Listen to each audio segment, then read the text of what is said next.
Prince Andrew asked his pedophile pal Jeffrey Epstein to help him secure $200 million £153 million in funding for a mysterious oil company, it has been claimed.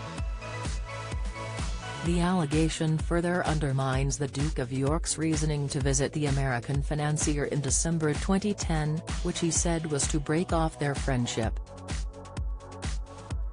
A legal document now filed in the U.S. reveals how, at the same time, Andrew supposedly requested Epstein's help in securing money for a company called Aria Petroleum.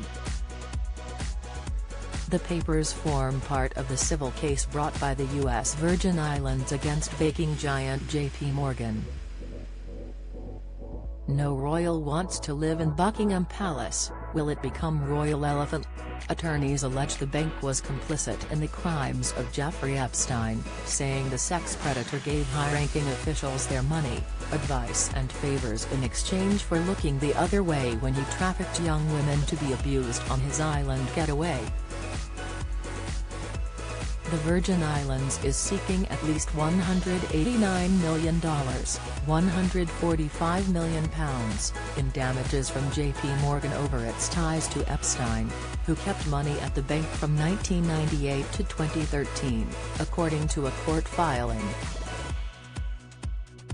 The billionaire sex offender, who died by jail cell suicide in August 2019, forwarded a request from Andrew to his private banker Jess Staley on the first of at least 5 days the Duke spent at his pal's $76 million £58 million Manhattan townhouse. The document states, on December 2, 2010, Jeffrey Epstein forwards an email to Staley from Prince Andrew with an inquiry the prince received from Aria Petroleum looking for a $200 million £153 million working capital line. Since the company is based in the U.S., Prince Andrew appeared to suggest Epstein connect them with a U.S. bank. The message appears to undermine Andrew's justification for visiting the American in 2010 while raising new questions about his role as Britain's roving trade ambassador between 2001 and 2011. Over the weekend, the government declined to say whether the approach to Epstein was made as part of the royal's role as trade envoy or if it was sanctioned by ministers. During Andrew's car crash interview on BBC Newsnight, the Duke claimed he cut off all contact with Epstein 8 months before the email was sent. Interviewer Emily Maitlis pressed him about why he had chosen to visit Epstein in December 2010 following his release from prison for soliciting a minor. The prince said it was to inform him in person they could no longer be in contact and that they were to stop speaking immediately. After staying at the financier's house on New York's Upper East Side, Andrew said it was the last contact the two friends had. Maitlis asked, "Was that visit, December of 2010, the only time you saw him after he was convicted?" Andrew responded, "Yes, yeah."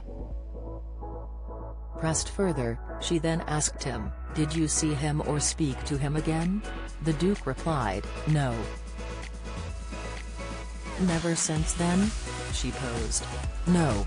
In January 2020, then U.S. Attorney for the Southern District of New York Jeffrey Berman attacked the Duke for refusing their request he speak to the FBI as a witness. In an excoriating attack on the royal, he said, "It's fair for people to know whether Prince Andrew has followed through with that public commitment."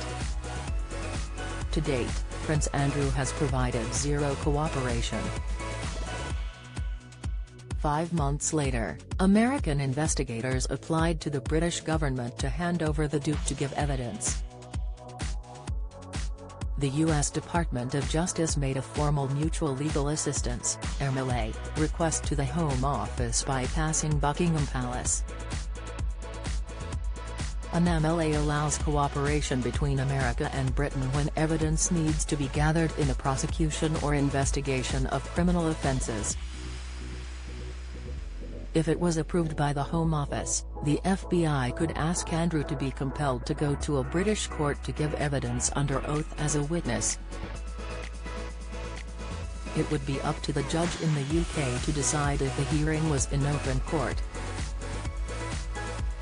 The Home Office has refused to comment on the status of the MLA or if it exists. Andrew has been approached for comment.